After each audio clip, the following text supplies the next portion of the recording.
നമസ്കാരം. തെക്കോടക്കിലേക്ക് വീണ്ടും സ്വാഗതം. ഞാൻ വി കെ ചെറിയാൻ, ഡൽഹിയിൽ നിന്നും എൻ്റെ സീനിയർ സുഹൃത്ത് ശ്രീ മാധവൻകുട്ടി നാട്ടിൽ നിന്നും. ഞങ്ങൾ ഇന്ന് സംസാരിക്കാൻ ഉദ്ദേശിക്കുന്നത് ഇടതുപക്ഷത്തിന്, കേരളത്തിൻ്റെ ഇടതുപക്ഷം, പ്രത്യേകിച്ച് CPM-ലെ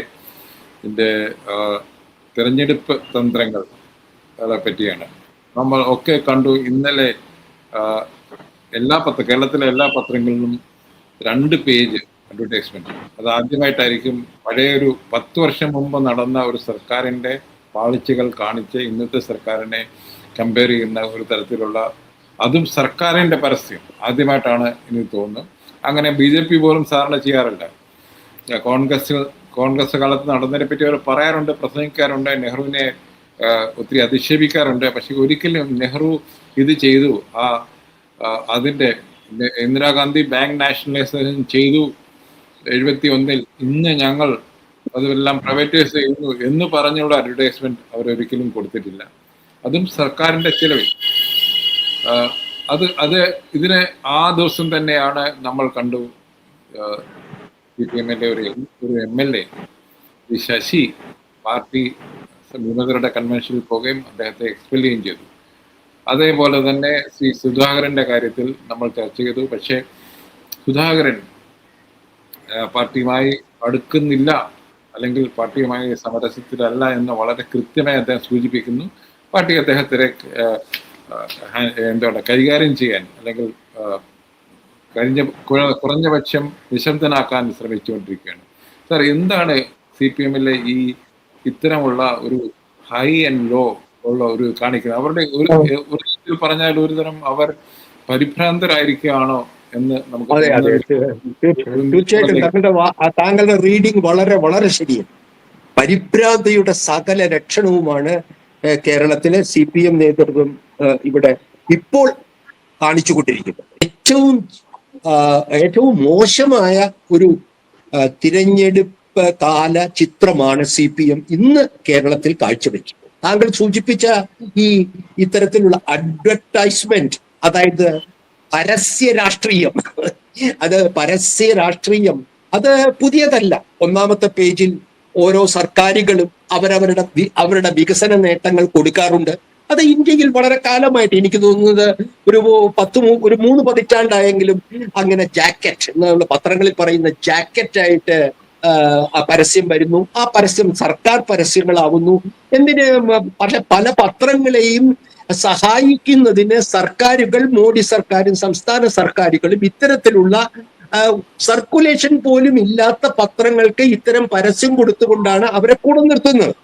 ഇത് കേരളത്തിൽ പുതിയ കാര്യമല്ല. പക്ഷെ പുതിയ കാര്യം, ഒരു സർക്കാർ സംവിധാനമായ പബ്ലിക് റിലേഷൻസ് ഡിപ്പാർട്ട്മെന്റിന്റെ, മുഖ്യമന്ത്രിയുടെ കീഴിലുള്ള പബ്ലിക് റിലേഷൻസ് ഡിപ്പാർട്ട്മെന്റ് സർക്കാർ പരസ്യം എന്നുള്ള നിലയ്ക്ക് ഒരു രാഷ്ട്രീയ പരസ്യം പ്രസിദ്ധീകരിക്കും. ഇതാണ് ഇവിടെ വ്യത്യസ്തമായി കാണേണ്ടത്. അല്ലാതെ ഇപ്പൊ കേരളത്തിൽ തന്നെ ഹിമാചൽ പ്രദേശിന്റെ സംസ്ഥാനത്തിന്റെ, നമ്മുടെ പഞ്ചാബ് ആപ്പ് സംസ്ഥാനത്തിന്റെ, തെലങ്കാനയിലെ രേവതി റെഡ്ഡിയുടെ സർക്കാരിന്റെ വിജയ കഥകളെല്ലാം മുൻപേജിൽ മാതൃഭൂമിയുടെയും മനോരമയുടെയും ഹിന്ദുവിന്റെയും ഒക്കെ വരുന്നുണ്ട്. അതിൽ ആർക്കും അത്ഭുതമില്ല. അത് പരസ്യമാണെന്നറിയാം, അത് സർക്കാരിന്റെ പരസ്യമാണെന്നറിയാം, സർക്കാർ ചെലവാണെന്നറിയാം.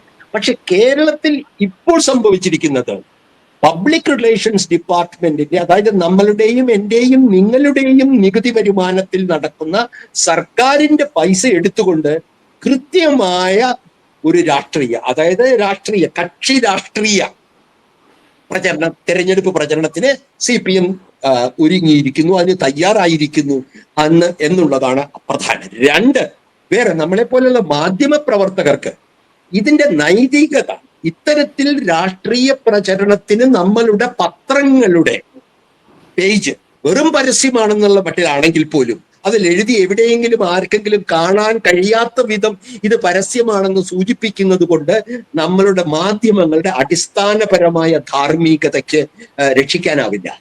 കാരണം പരസ്യവും വാർത്തയും തമ്മിലുള്ള വ്യത്യാസം കൃത്യമായി ജനങ്ങളെ അറിയിക്കുക എന്നുള്ളതാണ് മാധ്യമ പ്രവർത്തനത്തിന്റെ, മാധ്യമ ധർമ്മത്തിന്റെ അടിസ്ഥാന ആ, അടിസ്ഥാന ഇവിടെ ഒന്ന് ഞാനിത് ഈ നൈതികതയുടെ കാര്യം പറഞ്ഞപ്പോൾ ഇതേപോലെയുള്ള ന്യൂസ് ഫീച്ചേഴ്സ് എന്ന് പറഞ്ഞ് IPO, അതായത് ഇനിഷ്യൽ പബ്ലിക്കോ, മാർക്കറ്റിൽ പോകുന്ന കമ്പനികൾ എക്കണോമിക് ടൈംസിലും മറ്റ് ബിസിനസ് ഡെയിലികൾ നടത്തുമായിരുന്നു. അത് സെബി, അതായത് സെക്യൂരിറ്റീസ് ബോർഡ് ഓഫ് ഇന്ത്യ ഇടപെട്ട് നിർത്തുകയുണ്ടായി. അതായത് നിങ്ങൾ ഇത് ചെയ്യുവാണെങ്കിൽ വളരെ കൃത്യമായി ഇത് അഡ്വർടൈസ്മെന്റ് ആണെന്ന് വളരെ കൃത്യമായി കൊടുക്കണം.